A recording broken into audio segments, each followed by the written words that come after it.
ప్రేక్షకులకి నమస్కారం. గోపురానికి స్వాగతం.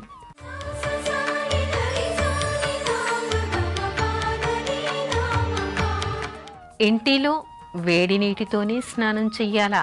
ఈ విషయంలో మనకి శాస్త్రం ఏం చెప్తోంది? ఇంటిలో ఎప్పుడైనా కూడా వేడి నీటితోనే స్నానం చెయ్యాలి అనేటువంటి విషయాన్ని మనకి శాస్త్రం చెప్తోంది. ఎందుకు అంటే అసలు నిజానికి జలం అంటేనే పవిత్రమైనటువంటిది. ఏదైనా చేతికి మురికి అంటుకున్నా, ఏదైనా అపవిత్రమైన ఏదైనా కూడా మనం స్నానం చేసి నీటితో మాత్రమే పరిశుద్ధులం అవుతూ ఉంటాం. అంటే జలం పవిత్రమైనటువంటిది, మనని శుద్ధి చేసేటువంటిది జలం అని చెప్పుకుంటాం. గంగతో సమానమైనటువంటిది, ఏ జలమైనా కూడా గంగా జలంతో సమానమైనటువంటిది అనేటువంటి విషయాన్ని చెప్పుకుంటాం. అయితే జలాన్ని వేడి చేయటం వల్ల అగ్నితో పునీతమై అది మరింత మనకి పరిశుభ్రం చేస్తుంది అనేటువంటి విషయం మనం చెప్పుకోవచ్చు. సైంటిఫిక్గా చూసినా కూడా వేడి నీటితో స్నానం చేయటం వల్ల, అంటే గోరువెచ్చటి నీటితో స్నానం చేయటం వల్ల మన శరీరం మీద ఉన్నటువంటి ఎన్నో క్రిమికీటకాదులు నశించిపోయి మనని పరిశుద్ధుల్ని చేస్తాయి. మామూలుగా మనం ఆధ్యాత్మికంగా చెప్పుకోవాలంటే స్నానం వల్ల పవిత్రులం అవుతామని. స్నానం అనేటువంటిది కేవలం శరీరానికే కాదు, మనస్సు కూడా ఆహ్లాదపడుతుందని, మనస్సుకి కూడా ప్రశాంతత వస్తుంది అనేటువంటి విషయాన్ని చెప్తారు. అయితే ఇక్కడ మనకి మరో తిరకాసు కనపడుతుంది. ఏ రోజైనా ఏ కాలంలో అయినా సరే ఇంటిలో వేడి నీటితో స్నానం చేయటం వల్ల దోషం లేదు అని చెప్తూనే పౌర్ణిమ రోజు, అమావాస్య రోజు, తర్వాత కార్తీక మాసంలో వేడి నీటితో స్నానం చేయటం వల్ల గోహత్యాపాతకం అని చెప్పడంలోని ఆంతర్యం ఏమిటి, ఈ తిరకాసు ఏమిటి, రెండు విరుద్ధ భావనలు ఏమిటి అనేటువంటి సందేహాలు మనకి వస్తాయి. చాలామంది చలికాలంలో కూడా ఒంట్లో బాగా లేకున్నా కూడా చలికాలం కదా అని లెక్క చేయకుండా కార్తీక మాసంలో చన్నీటి స్నానాలు చేస్తూ వాపోతూ ఉంటారు, చేయలేకపోతున్నామని. కానీ భగవంతుడి మీద భక్తితో వాళ్ళు స్నానం చేస్తూ ఉంటారు. అయితే ఇక్కడ మనం చెప్పుకునేటువంటి కొన్ని విషయాలు మనం చెప్పుకోవాలి. ఏమిటి అంటే మనకి చెప్పింది ఏమిటి? ఇంటిలో స్నానం చేయకూడదు. పౌర్ణిమ కానీ, అమావాస్య కానీ, కార్తీక మాసం కానీ తప్పనిసరిగా నదీ స్నానం చేయాలి అనేటువంటి నిబంధన కూడా మనకి ఉంది. దాన్ని మనం మర్చిపోకూడదు. అంటే ఎక్కడైనా పుణ్యనదిలో ఈ పర్వటి కాలంలో పుణ్యనదీ స్నానం, తీర్థ స్నానం, కనీసం బావి నీళ్లతో అయినా స్నానం చెయ్యాలి అనేటువంటి విషయాన్ని చెప్తారు. అది కానప్పుడు మరి ఈ రోజుల్లో మనకి ఇళ్లల్లో బావులు లేవు, మనకి దరిదాపుల్లో నది దగ్గర అందరూ ఉండకపోవచ్చు, ప్రతి చోట మనకి నది అందుబాటులో ఉండదు. అలాంటప్పుడు మనం ప్రతి పౌర్ణమికి, అమావాస్యకి నది దగ్గరికి పరిగెత్తి స్నానం చేసేటువంటి అవకాశం మనకి ఉండదు.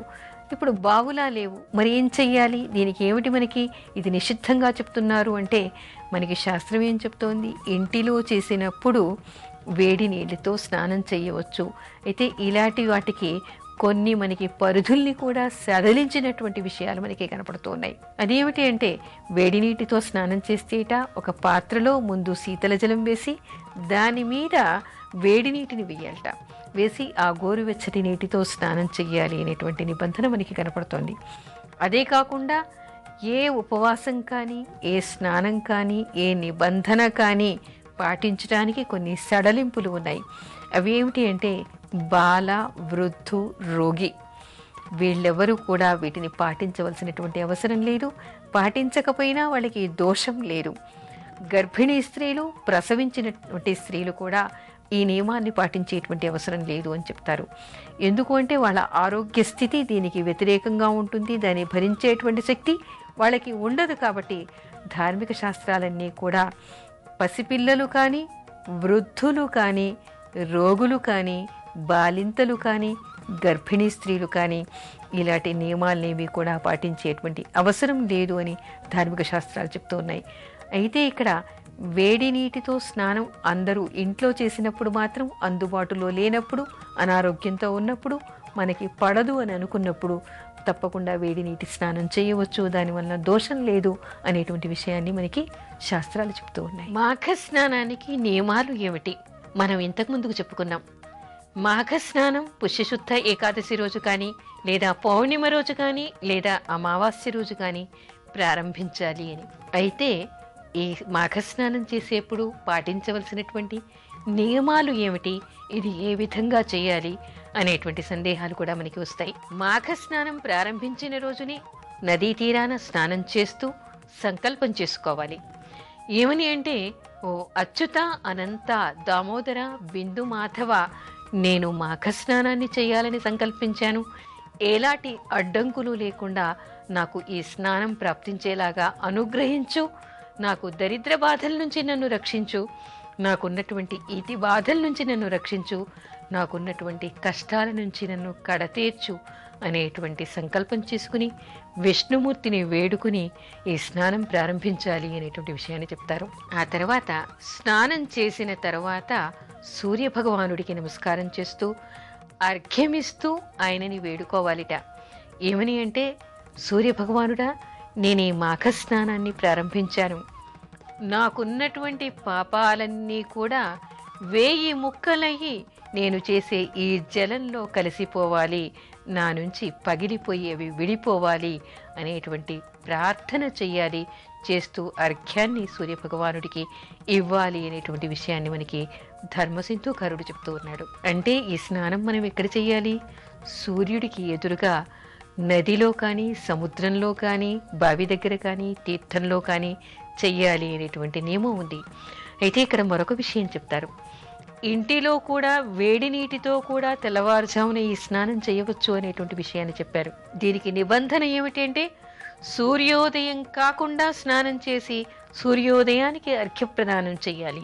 అయితే ఇంట్లో ఎవరు స్నానం చేస్తారో, స్నానం చేసిన రోజు మాత్రం, చేసే సమయంలో మాత్రం అక్కడ వాళ్ళు అర్ఘ్యప్రదానం చేయకూడదు.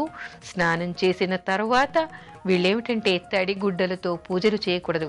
కేవలం నదీ తీరంలో కానీ, చెరువు దగ్గర కానీ, బావి దగ్గర కానీ చేసేటువంటి వాళ్ళు మాత్రమే తడిగుడ్డలతో అర్ఘ్యప్రదానం చేయవచ్చు. కానీ ఎవరు ఇంటి దగ్గర స్నానం చేస్తారో వాళ్ళు తడిగుడ్డలతో పూజలు చేయకూడదు అనేటువంటి నియమాన్ని చెప్తారు. స్నానం చేసినటువంటి తడిగుడ్డల్ని విప్పేసి వాళ్ళు పొడిగుడ్డ కట్టుకుని అప్పుడు మాత్రమే వాళ్ళు అర్ఘ్యప్రదానం చేయాలి. అప్పుడు మాత్రమే వాళ్ళు పూజాధికాలు చేయాలి అనేటువంటి నియమం మనకి ఇక్కడ కనపడుతోంది. అంటే ఇక్కడ మనకి తెలుసుకునేటువంటి విషయం ఏమిటంటే, అత్యంత ప్రధానమైనటువంటిది సముద్రంలో కానీ, నదుల్లో కానీ స్నానం చేయటం. అది కానప్పుడు ఇంటిలో చేసినా కూడా తెల్లవారుజామున సూర్యోదయాత్పూర్వం చేసి తెల్లవారిన తర్వాత సూర్యుడికి అర్ఘ్యప్రదానం చేయాలి అనేటువంటి విషయం మనకు కనబడుతోంది. ఇక్కడ ఇంకో విషయం ఏం చెప్తారంటే, సూర్యోదయానికంటే ముందు అన్ని జలాల్లో కూడా ఆ స్నానం చేసినటువంటి వ్యక్తిని బ్రహ్మహత్యా పాతకాల నుంచి, సురాపాన దోషం నుంచి విముక్తుణ్ణి చేసేటువంటి శక్తి ఆ జలాలకి ఉంటుంది అనేటువంటి విషయాన్ని చెప్పారు. ఆ విషయాన్ని పక్కన పెడితే ఈ స్నానం చేస్తున్నది 1 రోజు 2 రోజులు కాదు. పుష్యశుద్ధ ఏకాదశి మొదలుకొని మాఘ బహుళ అమావాస్య వరకు, అంటే దాదాపు 45 రోజుల పైనే వీళ్ళు ఈ స్నాన వ్రతాన్ని ఆచరిస్తారు. ఆ సమయంలో వీళ్ళు చేయవలసింది విష్ణునామస్మరణ చేయటం, శివనామస్మరణ చేయటం, ఏకభుక్తం చేయటం, హవిష్యాన్నం మాత్రమే తినటం, బ్రహ్మచర్యం చేయటం అనేటువంటి నియమాలు కూడా ఇక్కడ ఉన్నాయి. కొన్ని దానాల్ని కూడా వీళ్ళు ఇక్కడ చెప్పారు.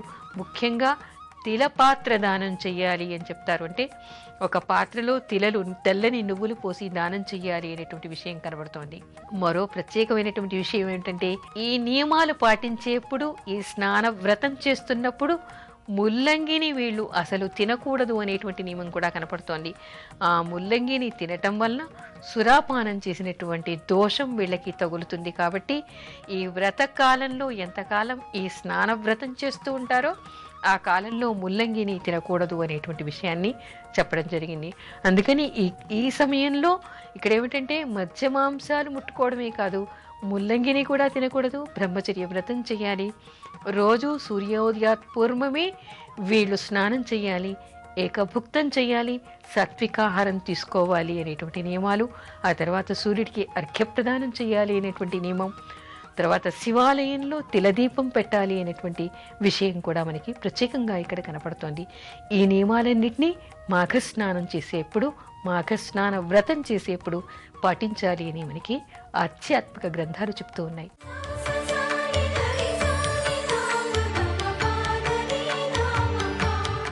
నదీ స్నాన విధి ఏమిటి అంటే, నదీ స్నానం చేసేప్పుడు పాటించవలసినటువంటి విధులు ఏమిటి, నదీ స్నానం ఏ విధంగా చెయ్యాలి అంటే, ఈ విషయంలో కూడా మనకి అనేక విధుల్ని మనకి ధార్మిక గ్రంథాలు చెప్తూ ఉన్నాయి. అదేమిటంటే, ఒక నదికి మనం వెళ్ళాము, స్నానం చేస్తున్నామంటే పురుషులైనా సరే స్త్రీలైనా సరే జుట్టు విరబోసుకొని నదిలో స్నానం చేయకూడదుట.